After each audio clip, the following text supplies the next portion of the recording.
Araw ng Martes, June 30, nang pumutok ang balitang pakalat-kalat umano sa Ninoy Aquino International Airport Terminal 3 ang batang aktor na si Jiro Manyo. 3 araw na palang naroon si Jiro at doon pansamantala nag-stay matapos lumaya sa kanilang bahay sa Cainta, Rizal noong Sabado. May mga kotse rito sa likod tapos hanggang sa pa. Dala niya ma'am, charger lang at saka headset. So kanina naikwento niya sa akin kaninang hapon na yung cellphone niya raw, nung pumunta siya rito, yun ang pinambayad niya sa taxi. Kasi ayaw raw siya na pababayan ng taxi, gawa nang wala siyang pera, wala siyang pambayad. Tsaka hindi lang naman ako nagbigay ng pagkain sa kanya ma'am, yung mga nakakakilala sa kanya, naabutan siya ng pagkain. Pero hindi siya ma'am nanghihingi, nahihiya siya. Ito ang pinakabagong chapter sa mala-roller coaster na buhay ng 23-year-old multi-awarded actor. Born on May 9, 1992, si Jiro ay anak ng Pilipinang si Joylene Santos at ng Hapong si Yusuke Katakura. He has a younger half-brother named Anjo. Mula pagkabata ay hindi na nakita ni Jiro ang kanyang ama. Pumanaw naman ang kanyang ina noong 2007. Lumaki at nagkaisip ang aktor sa pangangalaga ni Daddy Andrew Manyo. Tiyuhin ang kanyang ina. Since birth po siya, sa palad ko na siya lumaki.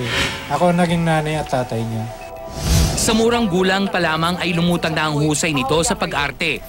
Kinilala ang kanyang pagganap sa mga pelikula gaya ng Bagong Buwan at Magnifico, kung saan naiuwi niya ang Best Actor Trophy mula sa Gawad Urian, the youngest actor to ever win the coveted Plum. Ngunit sa edad na 16, marami ang nagulat ng aminin ni Jiro ang pagiging batang ama nito. Today, may 2 anak na babae na ang aktor. Kasabay ng pagkakaroon ng bagong responsibilidad sa buhay ay ang pagkakalulong nito sa bawal na droga. Taong 2011, nagpa siya itong mag-voluntary rehab. Kailangan ko ng mag-isip kung ano yung dapat na susunod kong hakbang para sa ikabubuti ko. Isang bagong Jiro Manyo ang lumabas ng rehab center matapos ang 1 taon. But the actor's personal struggles wouldn't end there. Nalaman ko na lang sa girlfriend niya na inirehab uli si Jiro. Sila na nagdala sa rehab si Jiro. Dahil kasi iba na rin daw ang tinitimpla ni Jiro. Pero hindi na siya nagtetake ng drugs. Ang tinetake niya puro alak. Ngayon, ang sabi nung girlfriend niya, inirehab nila dahil nakikipag-away. Lahat daw inaaway niya sa tinitiran niya. But after yet another attempt at recovery, tila iba namang problema ang kinaharap ngayon ni Jiro, ang depresyon. Gusto raw kasi nitong magpunta ng Japan upang makilala ang tunay na ama. Nangako pa raw ng tulong ang kanyang lolang Haponesa upang makabisita ito doon. Ngunit itong mga nakaraang buwan, hindi na nila ito makausap.